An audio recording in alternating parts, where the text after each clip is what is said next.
নতুন ড্রাইভারদের জন্য গাড়ি চালানোর কিছু সহজ টিপস। যারা নতুন নতুন গাড়ি চালাচ্ছেন তাদের কিছু কমন প্রবলেম হয়েই থাকে। আজ সেই প্রবলেমগুলো নিয়েই আলোচনা করব এবং কিভাবে সমাধান পাওয়া যায় তা নিয়েও আলোচনা করব। ১ নম্বর, যারা নতুন গাড়ি চালাচ্ছেন তাদের একটা বড় প্রবলেম হয়, আর সেটা হলো ক্লাচ ছাড়তে গিয়ে গাড়ি বন্ধ হয়ে যায়। এটা খুবই সাধারণ একটা ব্যাপার, এটা সবারই হয়।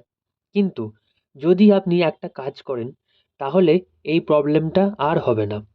গাড়ি স্টার্ট করার পর আপনি অ্যাক্সিলারেটরটা আর টিপবেন না, শুধু ক্লাচটা খুব আস্তে আস্তে ছাড়ুন।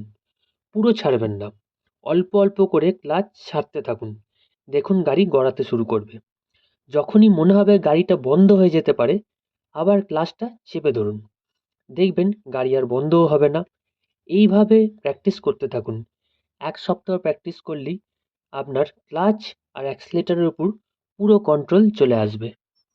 ২ নম্বর, আর একটা বড় প্রবলেম, আর সেটা হলো যখন আপনি গাড়ি নিয়ে ওপর দিকে উঠতে যাচ্ছেন তখন আপনাকে অ্যাক্সিলারেটর টিপতেই হবে, আবার একই সঙ্গে ক্লাচও আস্তে আস্তে ছাড়তে হবে, কিন্তু ব্রেক মারতে পারবেন না।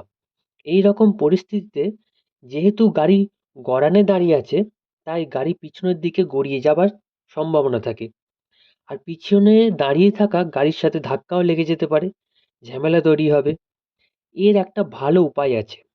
এই রকম গড়ান রাস্তায় দাঁড়িয়ে থাকলে প্রথমে গাড়ির হ্যান্ড ব্রেকটি মেরে দিন, তারপর আস্তে আস্তে পিক আপ করুন এবং ক্লাচটাও আস্তে আস্তে ছাড়তে থাকুন।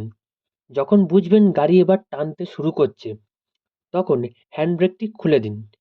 এতে আপনার গাড়ি আর পিছন দিকে গড়িয়ে যাবে না, সুন্দরভাবে সামনের দিকে এগিয়ে যাবে। ৩ নম্বর, নতুন ড্রাইভারদের আর একটা বড় প্রবলেম হয়, আর সেটা হলো গাড়ি ব্যাক করা। ব্যাক করতে গিয়ে তারা হিমশিম খেয়ে যায়, অনেক সময় ধাক্কাও মেরে ফেলে।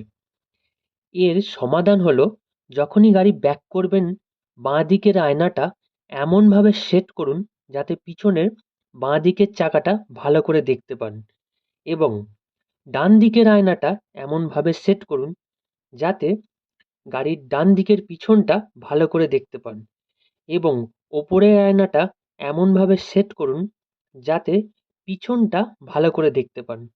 এছাড়া পিছনের কাঁচটাও পরিষ্কার রাখবেন যাতে করে ভালো করে পিছনটা দেখতে পান। এবার ব্যাক গিয়ার দিয়ে ধীরে ধীরে গাড়ি পিছনে নিয়ে যান এবং ওই ৩টি আয়না সবসময় ফলো করুন। খুব অসুবিধে হলে গাড়ি থেকে একবার নেমে পিছনের পজিশনটা দেখে নিন, তারপর গাড়ি ব্যাকে দিন। ৪ নম্বর, আর একটা বড় প্রবলেম, আর সেটা হলো গাড়ির বাঁ দিকের চাকাটা কোথা দিয়ে যাচ্ছে বুঝতে না পারা, বা বাঁ দিকে কতটা ছাড় দিয়ে গাড়ি চালাতে হবে সেটা বুঝতে না পারা। ডান দিকে যেহেতু আপনি বসে আছেন, তাই ডান দিকটা বুঝতে একটুও প্রবলেম হয় না, কিন্তু বাঁ দিকটা বুঝতে খুবই প্রবলেম হয়। এরও সমাধান আছে। গাড়ির বাঁ দিকের হেডলাইটের পাশে একটা স্টিক লাগিয়ে নিতে পারেন, অনেকটা সুবিধা হয়। এছাড়া আপনার সিটটা একটু হাইট করে নেবেন যাতে সিটে বসে সামনের বোনেটটা পুরোপুরি দেখতে পান। যে সকল গাড়ির সিট উঁচু করা যায় না, সেই ক্ষেত্রে একটা গদি লাগিয়ে সিটটাকে উঁচু করে নিন, অনেকটা সুবিধা হবে। এবার বলবো, প্রথম প্রথম আস্তে আস্তে গাড়ি চালান।